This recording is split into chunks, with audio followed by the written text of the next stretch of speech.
Merci bien, pasteur Jean-David Pierre-Louis.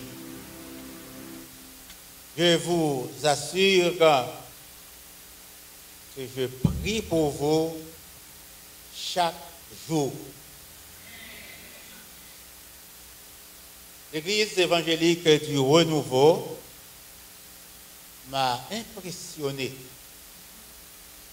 quand j'étais venu à le gala pour voir ce qu'elle peut réaliser. Je sais qu'il y a un trio de pasteurs ici, un trio de femmes de pasteurs ici. C'est déjà une grâce, une bénédiction de voir 3 pasteurs et leurs femmes qui travaillent ensemble. Ce n'est pas facile qu'on trouve ça à Montréal. Et c'est pourquoi je prie pour que vous restiez ensemble jusqu'à la mort ou jusqu'à ce que Jésus-Christ revienne nous chercher. Je salue la présence de pasteur Nadia. On s'est connus longtemps. On s'est connus longtemps et on reste encore en communion, même si c'est à distance. Et je remercie le trio pastoral qui m'invite, qui m'accepte aujourd'hui de porter la parole en ce deuxième dimanche du mois de février 2025. Et savez-vous que j'ai travaillé assez longtemps à une église, près de 40 et quelques années. Bien sûr, vous allez deviner, bien sûr, il a de l'âge. Il est vieux. Oui, je suis un peu vieux, mais le cœur est encore jeune.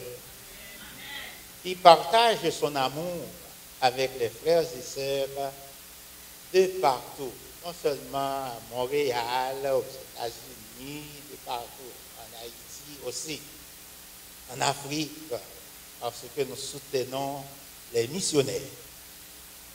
Et aussi, je suis sous la supervision de l'Église évangélique du Renouveau. Je vous dois du respect, vous me devez du respect. Et nous devons collaborer ensemble dans l'implantation pour qu'il y ait d'autres églises fondées dans les années à venir. Je ne sais pas combien de temps que je vais vivre encore, mais je travaille dans l'implantation. Ne me demandez pas mon âge. Ne me demandez pas mon âge. Je vais vous donner un indice.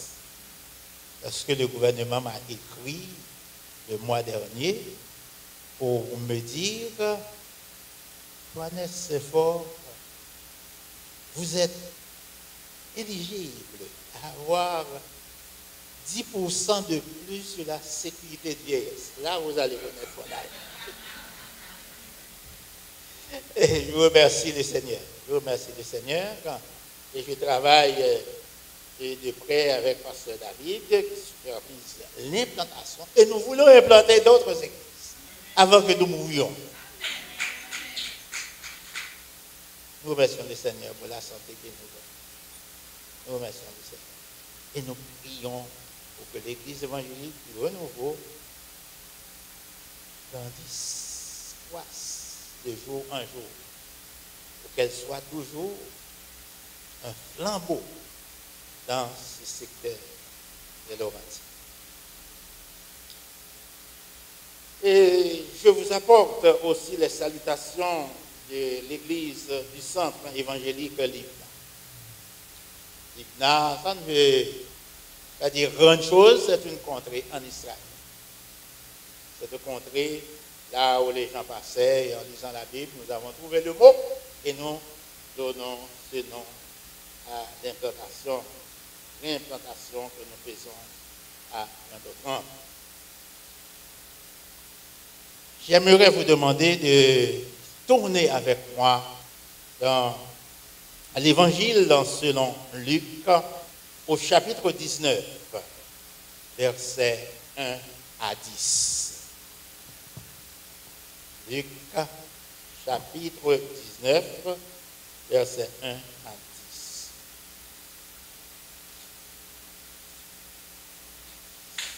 Si ce n'est pas trop demandé, j'aimerais vous demander de vous lever et nous ferons la lecture. Jésus étant entré dans Jéricho, traversait la ville, et voici un homme riche, appelé Zachée, chef des publicains, cherchait à voir qui était Jésus. Mais il ne pouvait y parvenir à cause de la foule, car il était de petite taille. Il courut en avant et monta sur un sycomore pour le voir, parce qu'il devait passer par là.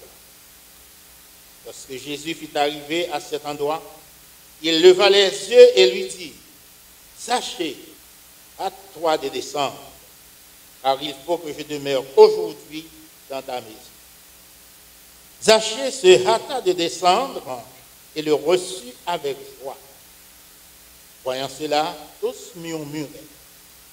Et il disait, il est allé loger chez un homme pécheur.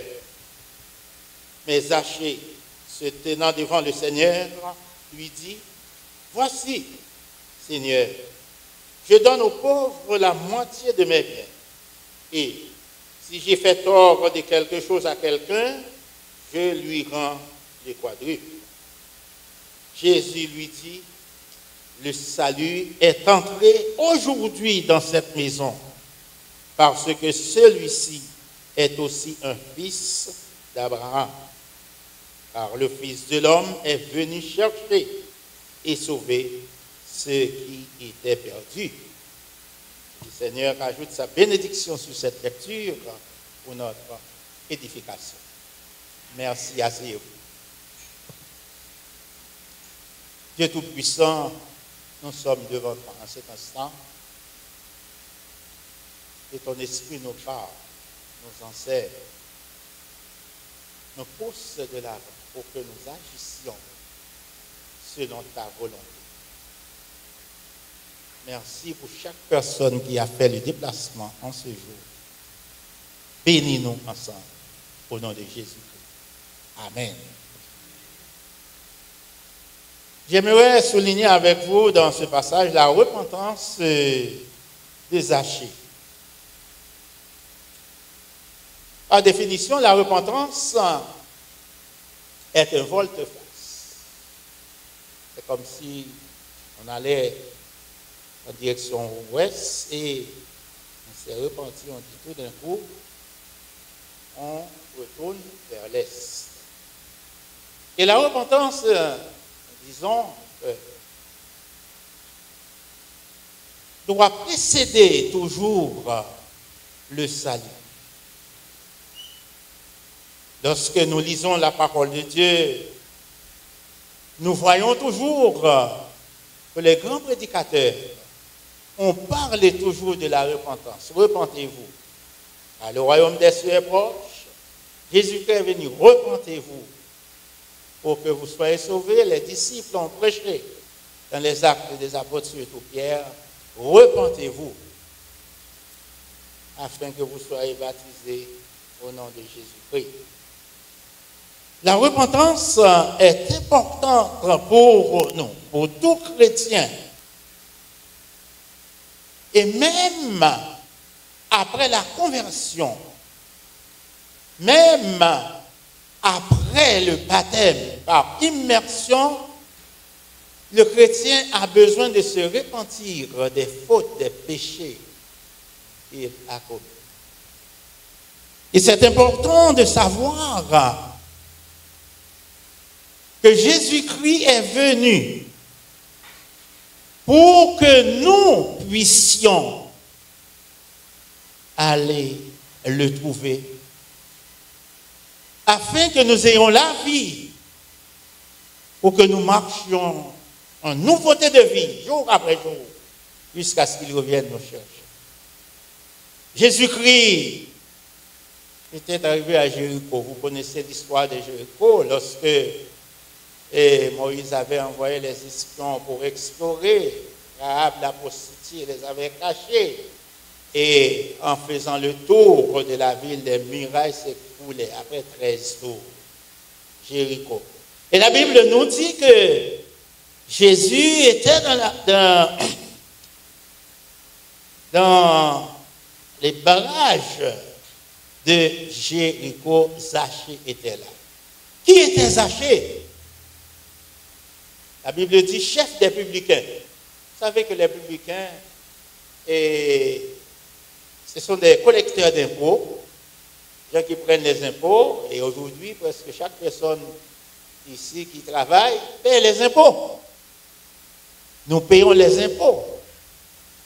Et même les gens qui ont des maisons à revenus, lorsque vous vendez cette maison, il y a le gain en capital à payer.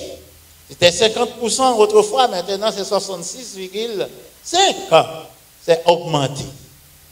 Nous espérons que ça va diminuer un peu plus tard. Pour que nous puissions avoir assez d'argent pour vivre, pour aider l'Église à exercer son ministère dans ce monde pervers et troublé au XXIe siècle. Donc, Zachée était chef. Un chef, c'est quelqu'un qui a autorité, qui commande. Je me rappelle quand j'étais en Haïti, je viens d'un petit village qui s'appelle le Bassin Bleu. Lorsque le chef de contribution donnait les cartes aux préposés, aux gens qui devaient vendre ça au marché, la carte, si la carte coûtait $2, le préposé coupe ça en 4. Ça devient $8 pour les gens qui viennent au marché.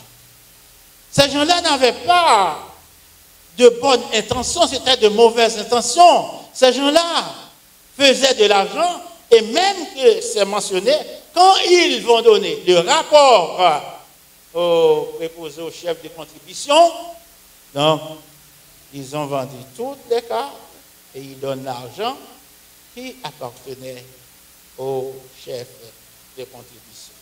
Zachée était un chef qui passait des ordres, qui dirigeait toute une compagnie, qui ne paie pas de taxes aujourd'hui. Tout le monde paie des taxes, presque. Et certaines fois, les taxes nous égorgent, les taxes nous empêchent de vivre comme il faut.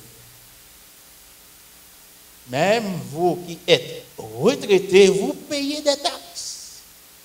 En achetant l'essence, il y a des taxes. Si vous avez une voiture, en achetant d'autres choses, il y a des taxes. Et surtout, vous entendez que Donald Trump va ajouter 25% au mois de mars. Vous allez payer encore plus de taxes. Nous allons encore payer plus de taxes. Et ça nous appauvrit. Mais Zachée était un chef des publicains, un homme riche, qui cherchait à voir Jésus. Pourquoi Zachée voulait voir Jésus?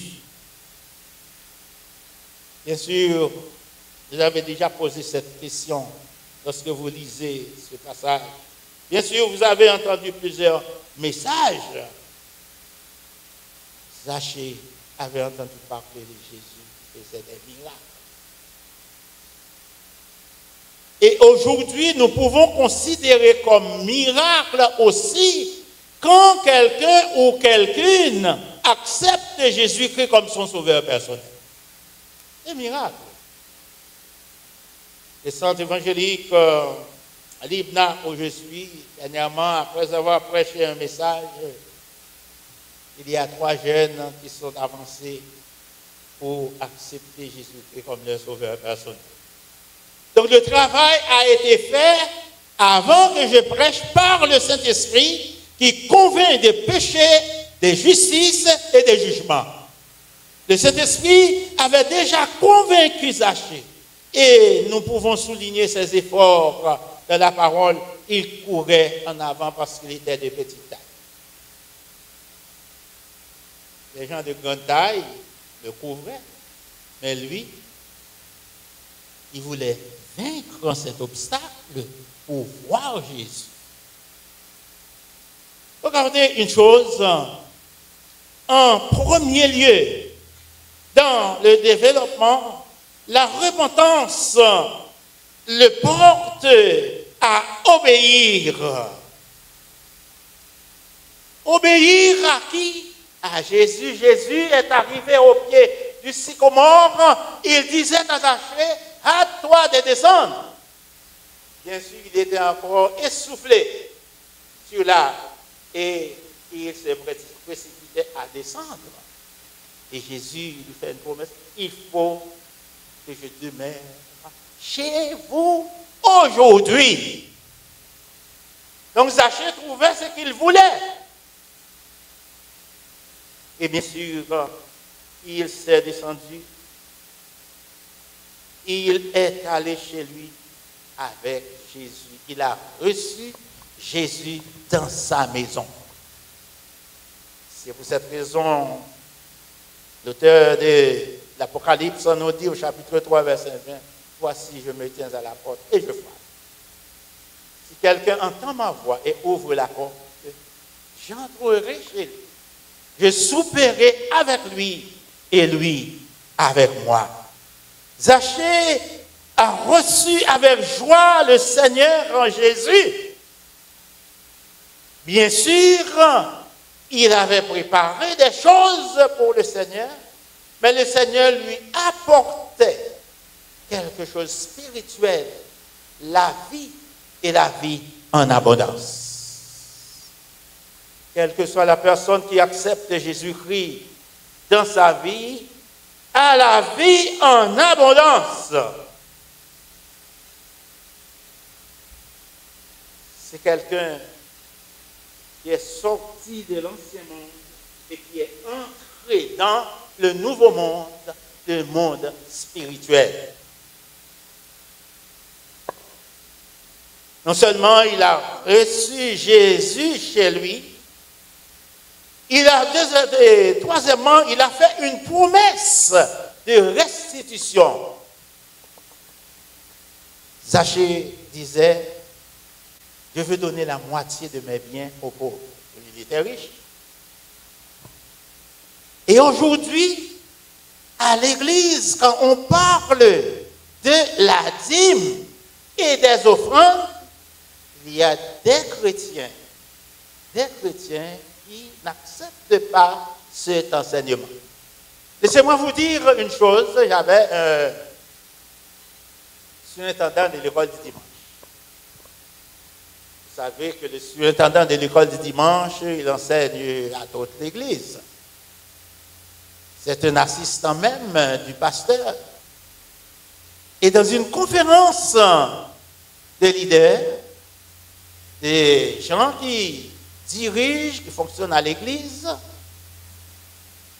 je disais, il faut que nous, qui sommes serviteurs, dirigeants, servantes, qui enseignent des gens, c'est à nous, premièrement, de prendre la responsabilité de payer nos dîmes et nos offrandes, pour que nous puissions enseigner les autres, afin qu'ils s'en boivent. Et puis le surintendant disait, moi je donne mon temps comme dîme au Seigneur. Le temps. Oui, c'est bon de donner votre temps comme dîme au Seigneur, mais c'est bon de donner un peu d'argent de ce que le Seigneur vous donne. Parce que tout ce que nous avons appartient au Seigneur étant chrétien. La connaissance, l'argent, tout appartient au Seigneur. Malheureusement, il n'est plus, c'était un jeune homme, il n'est plus. Il est parti à 50 ans. Il est allé au devant du Seigneur à 50 ans. Et c'est très important de comprendre la décision que Zachée a prise. Il dit, je donnerai la moitié de mes biens aux pauvres. Combien d'entre vous pensent aux pauvres ce matin? Il y a des pauvres. Et dans notre pays, il y a beaucoup de pauvres. Vous connaissez la situation d'Haïti comme moi. Nous connaissons la situation. Des gens qui sont dans le besoin. Des étudiants, des enfants, des orphelins. Beaucoup de gens. Zachée promettait la moitié aux pauvres. Mais moi, je vous dis de penser à ces gens qui sont dans le besoin, que ce soit en Haïti, que ce soit ici, que ce soit en Afrique, que ce soit ailleurs. Avez-vous pensé, dans une conférence missionnaire, à mettre de côté quelque chose pour aider?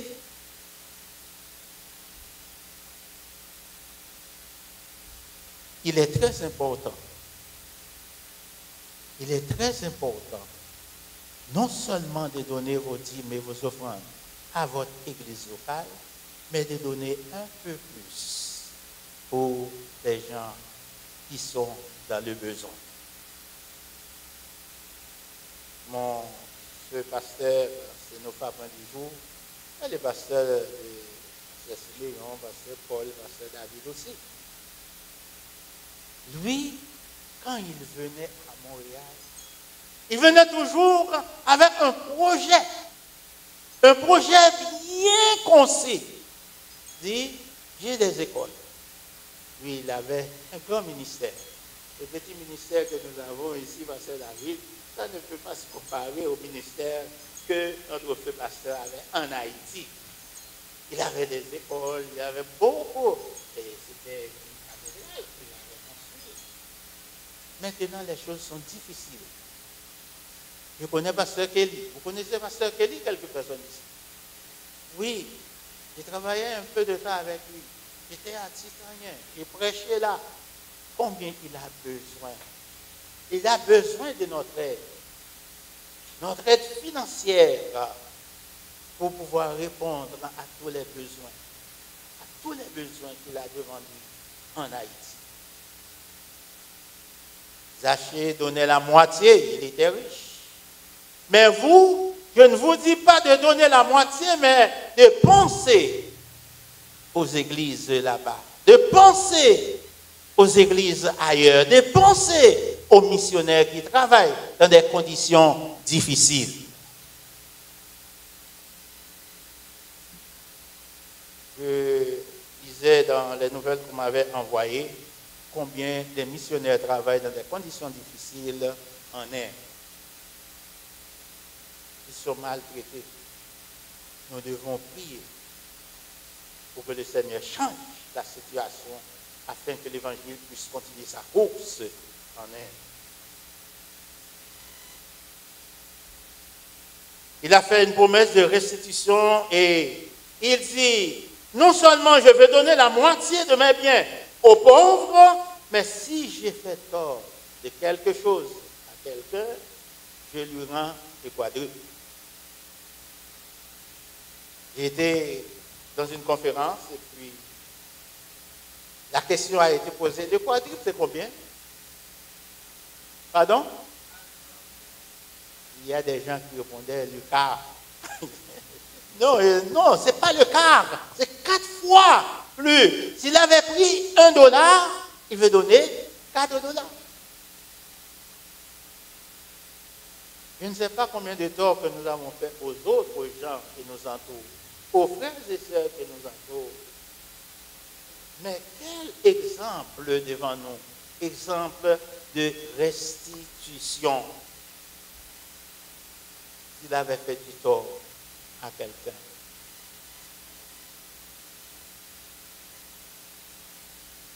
Nous autres, peut-être, nous avons fait du tort à notre Dieu. Parce que nous avons négligé de donner notre contribution financière à l'église locale pour qu'il y ait toujours de la nourriture dans la maison du Seigneur.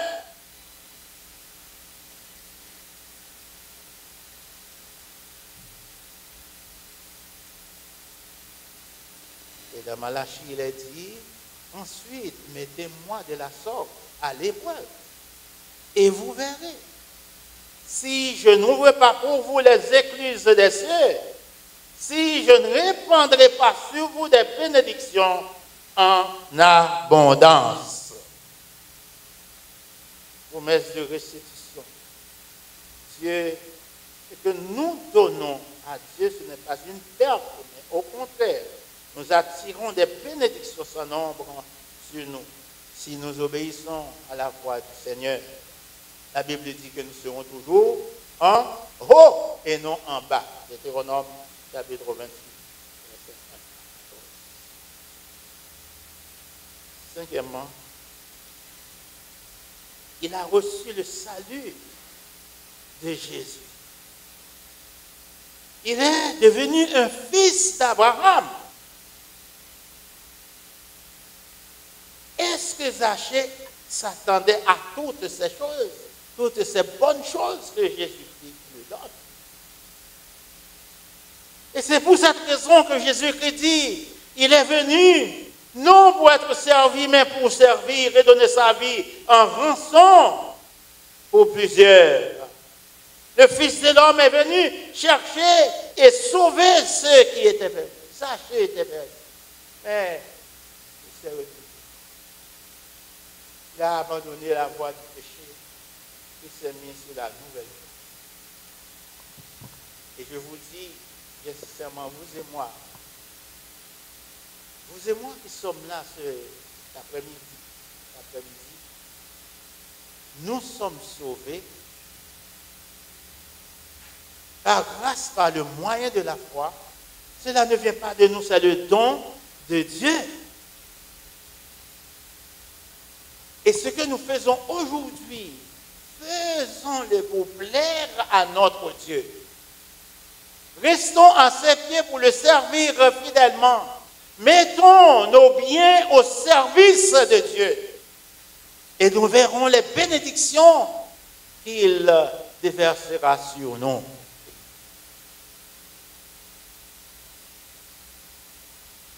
Je sais que les églises haïtiennes, les jeunes églises, confrontent beaucoup de difficultés financières.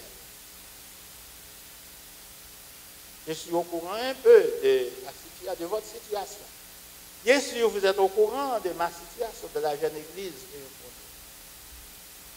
Il nous faut beaucoup de gens pour répondre aux besoins financiers d'une église haïtienne. Si j'avais dirigé une grande église, maintenant je dirige une petite. Combien il est important de mettre au service de Dieu ce que nous avons, parce que c'est Dieu qui nous donne tout ce que nous avons.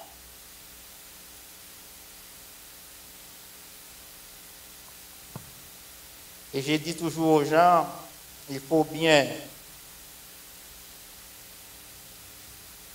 investir dans des ordres où le Seigneur prend plaisir. Nous ne devons pas investir n'importe où. Mais en investissant dans la vie des croyants, dans une église de Dieu, nous faisons des investissements éternels. Car là, il est dit, Dieu nous réserve des choses que les yeux n'ont pas vues encore, que les oreilles n'ont pas entendues, qui ne sont pas même montées au cœur de l'homme. Dieu nous réserve ces choses. Et nous attendons que Jésus revienne.